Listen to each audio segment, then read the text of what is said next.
José, excusez-moi, Bourdieu. Alors, au niveau de notre génération à nous, c'est qu'on nous a orientés dans les années 70 dans des métiers dont les conseillers d'orientation et certains professeurs étaient au courant qu'ils étaient amenés à disparaître. C'est pour ça qu'à l'heure d'aujourd'hui, il y a des gens de 30, 35 ans qui se retrouvent avec des CAP de fraiseurs, mais qui servent absolument à rien. Vous parlez de la nouvelle génération, mais c'est pareil. Je veux dire, pour nous, l'an 2000, on entend le bug, on entend, la décroissance du chômage, on entend des termes comme la civilité. C'est des termes pour nous qui sont, mais vraiment, on a l'impression vraiment qu'on est dans une planète, mais 20 milieux sous la terre, quoi, pas sous la mer. Oui, je ne sais pas trop quoi vous répondre. Pardon, je vous demande de ne pas applaudir parce que la vérité ne se mesure pas à l'applaudimètre. D'accord ? Donc ça, vous garderez ça pour la télé, ça vraiment. Non, mais je ne sais pas à vous que je m'adresse. Qu'est-ce que ça veut dire médiatique ? Vous savez bien ce que ça veut dire. La preuve, regardez le monde qui est là ce soir. Non, là, c'est pas sérieux ça. Madame, comme je suis sujet et objet de tout ce que vous dites, ça m'est difficile de répondre. Et c'est évident, si être médiatique, ça veut dire attirer beaucoup de gens le soir quand on vient au Val-Fouré, bon, c'est pas ça, être médiatique. Être médiatique, c'est être tous les jours dans les médias. C'est être l'instrument, voilà, merci monsieur, c'est être l'instrument des médias, le serviteur empressé des médias, qui dit dans les médias ce que les médias demandent aux intellectuels médiatiques de dire, c'est-à-dire de ne rien dire souvent, de parler pour ne rien dire, de parler pour donner de fausses explications, de dire ah oui, encore une émeute au Val-Fouré, c'est je sais pas quoi, bref, voilà. C'est dire des conneries, bon, avec autorité, avec assurance, etc. Et être payé pour ça, être invité pour ça, c'est ça être médiatique. Bon, voilà, D'accord. Alors, attendez, moi, je voudrais dire. Je voudrais dire un mot quand même. Non, attendez, il y a un problème, je voudrais quand même dire un mot. Je suis désolé, ce soir on a un débat intellectuel, Mounir. Non, je suis désolé, on a un débat intellectuel ce soir, effectivement, c'est-à-dire qu'on réfléchit ensemble. Donc pour moi, intellectuel, c'est pas un mot péjoratif, déjà, première chose. Donc, moi j'aimerais qu'on essaye d'avoir. Moi, franchement, je suis un peu. Non mais attends, Mounir, c'est pas compliqué de se mettre dans une salle et de se payer Bourdieu et de s'en faire une médaille ensuite. Je sais que tu es capable de le faire, et d'ailleurs tu as commencé. Alors vas-y, attends. J'aimerais dire 3 mots pour qu'on essaye de poursuivre cette. Non, une seconde, ne levez pas la main tout de suite, je vais essayer de dire 3 mots. Je voudrais dire juste 2 mots. Moi j'aimerais qu'on. Moi, je suis un peu déçu par une chose, c'est que le thème du débat, c'est effectivement une réflexion avec Bourdieu sur les inégalités face à l'éducation et à la culture. On a commencé à parler par rapport à l'éducation. Je pense qu'il y a plein de choses à dire également là-dessus. Moi, ce que j'avais envie, moi j'aurais espéré que Mounir et un certain nombre d'autres gens disent un certain nombre de choses là-dessus. Pas se paye pour Dieu, mais disent un certain nombre de choses sur les inégalités. Non mais attends, tu peux écouter une seconde, je te parle même à toi là en ce moment. Moi j'aurais aimé que toi tu nous dises des choses, intéressantes, que tu nous dises des produits de ta réflexion qui est réelle depuis des années. Je suis pas venu ici pour ça, je suis venu pour entendre la discrimination. Bon. Alors moi je pense qu'il y a d'autres gens dans la salle qui ont des choses à dire sur les problèmes d'inégalité face à la culture et à l'éducation et qui aimeraient confronter ça avec effectivement quelqu'un comme Pierre Bourdieu, mais pas en se payant comme on a fait là, ça sert à rien. Alors, qui voudrait intervenir? Oui. C'est dur de vivre dans un contexte qu'on a connu parce que les inégalités sont arrivées à partir du moment où notre environnement a changé. C'est-à-dire nous on est une génération, moi je suis de 67, donc nous on a quand même des souvenirs d'enfance qui sont précis, que les jeunes maintenant n'ont plus parce qu'ils n'ont plus cet espace, des espaces vitaux qui étaient là, naturels, de terrain vague, tout ça. Et que des gens sont venus, ont fait des travaux sans soucier que là nous on avait toute notre jeunesse, et ils viennent, ils construisent des trucs où maintenant on fait la queue pour retirer 100 francs ou je sais pas des bons alimentaires. Ça je pense que tous les jours on est insulté quoi. Et il y a beaucoup de gens qui savent ça mais qui disent rien quoi. Et qui sont conscients de tout ça et donc qui entretiennent ça les arrange de dire oui, vous savez, je travaille dans la zone franche, c'est très dur, mais en fin de compte, ils font pas le poids. La preuve, on a des profs on nous ramène des profs qui ont 20, 22 ans, on leur a déjà couvé le crâne. Si vous voulez être muté, vous pouvez passer dans la réserve, faire vos classes. Et après, vous pourrez aller dans votre Toulouse natale ou dans votre, je sais pas, Cantal, je sais pas où. Ils arrivent, ils sont stressés comme ça. Et ben, les gamins, ils sont pas dupes, ils sentent tout ça.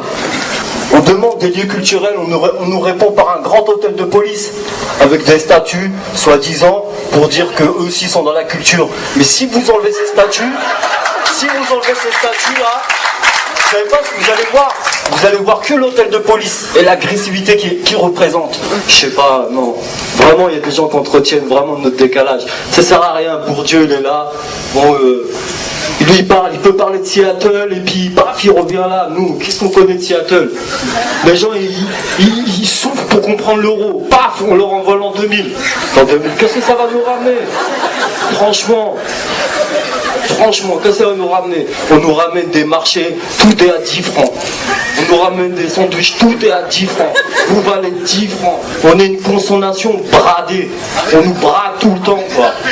Tu vois, on nous brade, on nous met des œufs, vous avez vu ça, 60 œufs à 20 francs. Alors qu'on parle de salmonelle, on parle de tout, mais les gens ici captent pas tout ça. Il y en a qui vont capter que nous on capte pas. On va maintenant pour sortir, moi je parle des inégalités, de ce que j'ai vécu localement, en plus en tant que travailleur social. J'ai contribué là où vous êtes assis, là même. C'est nous-mêmes qui l'avons construit. Et tout le temps, il était vide parce que les gens avaient peur de venir au Val-Fouré. Maintenant, Bourdieu là, tout le monde est là.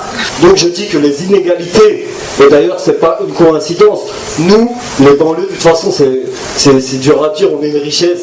Mais franchement, vous avez déjà eu nos parents, nos grands-parents. Mais avec nous, il faut que ça cesse, quoi. Franchement.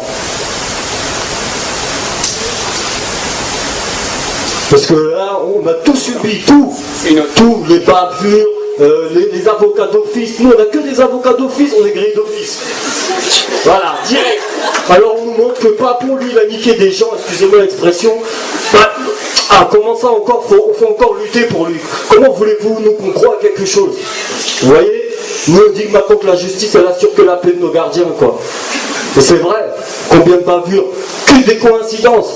À Mantes, il était mort sur la nuque. À Saint-Denis, pareil sur la nuque. À Trappes, sur la nuque. Mais attendez, qui nous défend là-dessus? Personne. On a eu des mouvements, ils ont été récupérés. Pour répondre à votre question, parce qu'ils ont été récupérés. C'est facile ici. Dans nos banlieues, il y a un RG au mètre carré. On peut rien faire. Les flics, ils vous sortent vos surnoms même. Ils savent tout sur nous. Et nous, quand on veut prendre, quand nous-mêmes maintenant on se retrouve esclaves, prisonniers de nous-mêmes, c'est-à-dire on veut prendre la caméra, on veut prendre un appareil photo pour faire quelque chose, pour montrer la vérité, c'est les mêmes de chez nous qui nous disent mais toi pourquoi tu prends ça? Alors que les autres sont tout permis avec nous. Nous la foi à l'envers depuis longtemps, quoi. Maintenant, je pense qu'il faut la prise de conscience. Donnez-nous une vraie éducation, ramenez-nous des gens de qualité qui ne viennent pas seulement pour se faire mousser, quoi, et prendre ce qu'ils vont apprendre. Et quand ils sont de l'autre côté de Mantes-la-Jolie, Saint-Denis, et ben vous savez, moi j'ai travaillé dans les banlieues, c'est dur et tout. Il y en a plein comme ça, je les ai côtoyés. Ça fait 10 piges que je bosse dans l'animation, et je suis sorti dégoûté. Voilà, quoi, j'ai fini maintenant. Si vous voulez parler à Bourdieu, c'est pas Dieu, c'est Bourdieu. Par rapport à tout ce qu'il a dit, il y a beaucoup de vrai, mais il y a une chose que je trouve fausse et que je voudrais te dire, Saïd, c'est que ce centre culturel, il n'est pas fait, quand tu dis vous êtes gentil de venir quand Bourdieu est là, mais c'est vite pendant les programmations. Je peux vous dire que c'est vrai, hein, quand vous venez regarder un film et que vous êtes 2-3 ici, la salle elle est vraiment très grande. Mais c'est pas à eux de venir, hein, c'est pas à ces gens-là de venir, c'est à nous de venir, c'est aux gens du quartier ici de venir. Quand Mounir appelle Bourdieu José, il le connaît pas, mais c'est normal. Pourtant, Mounir, je peux t'assurer que non, Saïd, je t'ai répondu par rapport à ta question. Quand tu disais aux gens de venir, c'est pas à eux de venir, c'est à nous de venir, c'est à nous de bouger, c'est à nous de faire les choses. Faut pas attendre que les autres les fassent pour soi. Et la différence, nous, c'est qu'on doit faire toujours des efforts et des concessions. Quand t'as pas le choix, faut les faire. Excuse-moi, quand on va à Paris, si nous n'étions pas artistes, il y a des lieux, jamais on serait rentré. Franchement, eux, quand ils viennent, ils se permettent tout, c'est un constat. Maintenant, tu le prends à ton niveau. Mais moi, j'en ai marre d'aller à Paris, de me faire recaler, tu vois, et de voir à l'encontre à l'inverse. On fait des efforts, mais nous, on nous demande de faire trop de concessions. Tout le temps, tu vois. Pour aller à l'école, il faut aller en ZEP. Je vois pas pourquoi j'irai en ZEP à l'école. C'est une zone d'éducation prioritaire. Mais oui, mais zone d'éducation prématurée. Parce qu'on attend trop après les autres, ça y est. Faut qu'on se prenne en charge. Non. Ok, ça y est. Je voudrais juste dire à Mounir, bon, là ça donnera éviter les dialogues. Oui, c'est pas seulement un conflit d'idées là. C'est vraiment pour, il y aura une question après. Ça c'est une bonne image à donner à Bourdieu quoi. Mounir est un des acteurs sociaux les plus actifs du quartier. Et pourtant il vous connaît pas. Mais oui, mais pourtant t'aurais beaucoup de choses à apprendre de lui, Mounir. 30 ans que je vois des sociologues. Mais oui. J'en ai vu des centaines. Mais lis quelques-uns de ces bouquins. Je peux dire qu'ils pourraient t'aider dans ta réflexion et dans tes. Ok.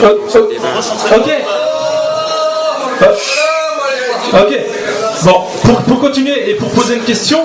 Voilà, pose la question parce que sinon on s'en sort pas. On a dit qu'il y avait des sociologues qui étaient incompétents et d'autres qui étaient compétents, donc ils faisaient partie. Mounir, attends. Tout est une question d'argent. Pour certains, nous sommes bouc émissaires, pour d'autres, nous sommes un alibi. D'accord ? La mer. Mounir, La mer. Il nous reste au maximum un quart d'heure de débat. Donc, une seconde, je vais donner la parole. Une seconde. Non mais, depuis 5 minutes, vous parlez entre vous, c'est inaudible pour tout le monde. Alors arrêtez votre... on pose une radio dans le hall tout à l'heure, il nous reste un quart d'heure de débat. Tu poses une question, et Pierre Bourdieu répond, et on termine pour en prendre peut-être une dernière, et après c'est terminé. Parce que voilà, parce qu'on va s'arrêter bientôt. D'accord, c'est un débat avec Bourdieu, mais c'est aussi un débat entre nous. Je crois qu'on peut peut-être... J'ai bien compris. Je crois que depuis tout à l'heure, on est en train d'asséner des préjugés qu'on a hérités justement de l'éducation qu'on nous a inculquée, ce que j'ai dit tout à l'heure. C'est ça qui crée des inégalités. On est là justement pour essayer de démystifier tout ça. Il n'y a pas ici quelqu'un qui a des solutions et qui va dire qu'il faudrait faire ceci. C'est bien de dire voilà, on a vécu cela, mais il ne faut pas non plus incriminer les gens parce que c'est pas lui. Non, je parle en général.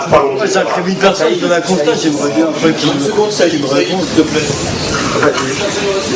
Ce qui s'est dit, enfin, je ne sais pas si je dois dire ça, m'a beaucoup intéressé. Je pense que si, peut-être que je me trompe, enfin si au moins ma venue a servi à faire sortir ces choses qui se sont dites, c'est déjà pas mal. Voilà.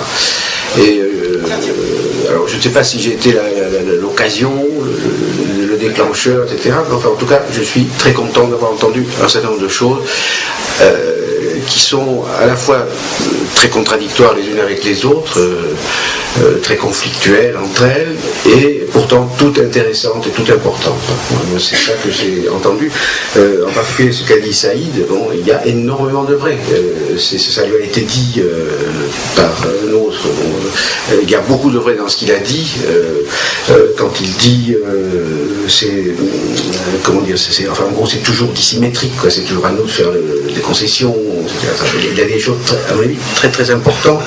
Bon, alors, ce qui fait problème, me semble-t-il, dans ce qu'il a dit, c'est la conclusion pessimiste. Donc, et là, je m'adresse à lui. Pourquoi conclure de manière très pessimiste, et pourquoi ne pas entendre ce qui a été dit là, à ma gauche? Mais c'est à nous de nous bouger. C'est à nous de nous bouger, bon, j'ajouterais collectivement, c'est à nous de mobiliser. Bon, et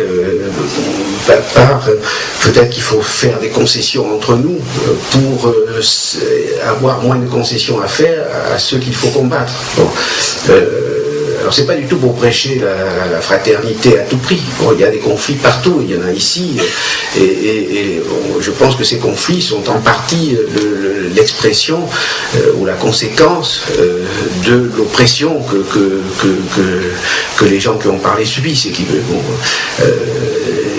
le paradoxe, enfin ça c'est vieux comme le monde, enfin, les dominants divisent les dominés. Ils n'ont même pas besoin de chercher à le faire. On dit diviser pour régner, ils n'ont même pas besoin de chercher à le faire. Les intérêts conflictuels, les antagonismes, les préjugés, quelqu'un a dit très justement que ce sont des préjugés qui s'expriment. Je suis désolé, je pense que celui qui a dit ça avait vraiment raison. Je vous demande de ne pas applaudir parce que la vérité ne se mesure pas à l'applaudimètre. D'accord? Donc ça vous garderez ça pour la télé, ça vraiment. Non, mais c'est pas à vous que je m'adresse. Qu'est-ce que ça veut dire médiatique? Vous savez bien ce que ça veut dire, la preuve, regardez le monde qui est là ce soir. Non, là, c'est pas sérieux, ça. Madame, comme je suis sujet et objet de tout ce que vous dites, ça m'est difficile de répondre. Et c'est évident, si être médiatique, ça veut dire attirer beaucoup de gens le soir quand on vient ou à fourrer, bon, c'est pas ça, être médiatique. Être médiatique, c'est être tout. Ils étaient au courant qu'ils étaient amenés à disparaître. C'est pour ça qu'à l'heure d'aujourd'hui, il y a des gens de 30, 35 ans qui se retrouvent avec des CAP de fraiseurs, mais qui servent absolument à rien. Vous parlez de la nouvelle génération, mais c'est pareil. Je veux dire, pour nous, l'an 2000, on entend le bug, on entend, la décroissance du chômage, on entend des termes comme la civilité. C'est des termes pour nous qui sont, mais vraiment, on a l'impression vraiment qu'on est dans une planète, mais 20 milieux sous la terre, quoi, pas sous la mer. Oui, je ne sais pas trop quoi vous répondre. Pardon. José, excusez-moi. Bourdieu. Alors, au niveau de notre génération à nous, c'est qu'on nous a orientés dans les années 70 dans des métiers dont les conseillers d'orientation et certains professeurs